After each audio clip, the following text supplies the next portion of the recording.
En aquel tiempo, al pasar Jesús vio a un hombre llamado Mateo sentado al mostrador de los impuestos y le dijo: sígueme. Él se levantó y lo siguió.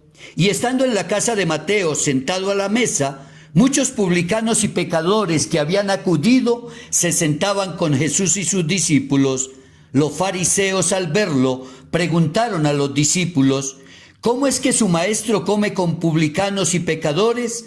Jesús los oyó y dijo: no tienen necesidad de médicos los sanos, sino los enfermos.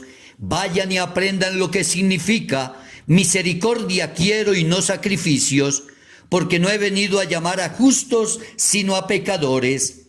Evangelio según San Mateo, capítulo 9, versículos 9 al 13. Celebramos hoy la fiesta de San Mateo, apóstol y evangelista, y es esta una bonita oportunidad para seguir profundizando en nuestra experiencia de fe y en nuestro sentido de pertenencia a la iglesia que el Señor Jesús fundó sobre el sólido fundamento apostólico, trabajando por la unidad de nuestras comunidades eclesiales, acogiendo la invitación que el apóstol San Pablo nos hace en la primera lectura de este día. Esfuércense en mantener la unidad del Espíritu con el vínculo de la paz, un solo cuerpo y un solo espíritu, como una sola es la esperanza de la vocación a la que han sido convocados, un Señor, una fe, un bautismo, un solo Dios y Padre de todos, que está sobre todos, actúa por medio de todos y está en todo. Carta a los Efesios, capítulo 4, versículos 1 al 7 y 11 al 13. Y un llamado también a la humildad y a la misericordia, a no juzgar con dureza a quienes caminan a nuestro lado. Veamos que en el Evangelio de esta fiesta el Señor llama a Mateo, recaudador de impuestos, y por ello considerado pecador público, para que lo siga. Y luego va a su casa y comparte con quienes en aquella sociedad eran considerados pecadores.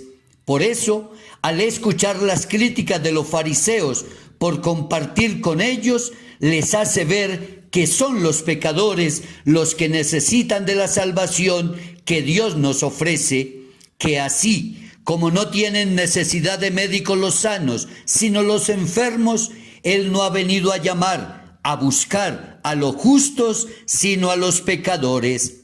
Queridos hermanos, el Señor nos pide humildad para reconocer nuestras fragilidades, humildad para aceptar que necesitamos de la misericordia y el perdón de Dios para ser sanados y curados por Él, y poder así hacernos misericordiosos con los demás, evitando juzgar y señalar a otros por sus pecados, sin mirar nuestras propias debilidades.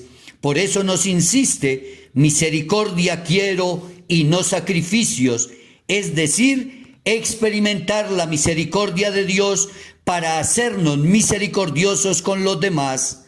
Solo así lograremos que nuestra fe no se quede en prácticas y ritos externos, sino que, viviendo lo que celebramos, podamos dedicarnos a construir el reinado del amor, tarea a la que el Señor nos llama insistentemente.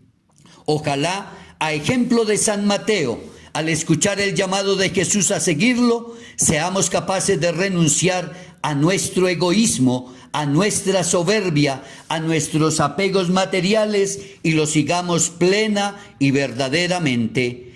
La Santísima Virgen María, Madre de Dios y Madre nuestra, nos guíe y acompañe siempre, nos sostenga en nuestro diario caminar, para que, a ejemplo suyo, permitamos que la palabra de Dios se encarne, es decir, se haga vida en nosotros, y podamos así vivir según la voluntad de Dios. Soy el Padre Wilson Medina, y desde la parroquia San Juan Bosco de Mosquera Funza, de la diócesis de Facatativá en Colombia, los saludo fraternalmente en el Señor y les envío mi bendición, suplicando con insistencia a Dios nos proteja siempre. La bendición de Dios Todopoderoso, Padre, Hijo y Espíritu Santo, descienda sobre nosotros, sobre nuestros hogares, sobre nuestro país y nos acompañe siempre. Amén. Una semana colmada del amor de Dios para todos.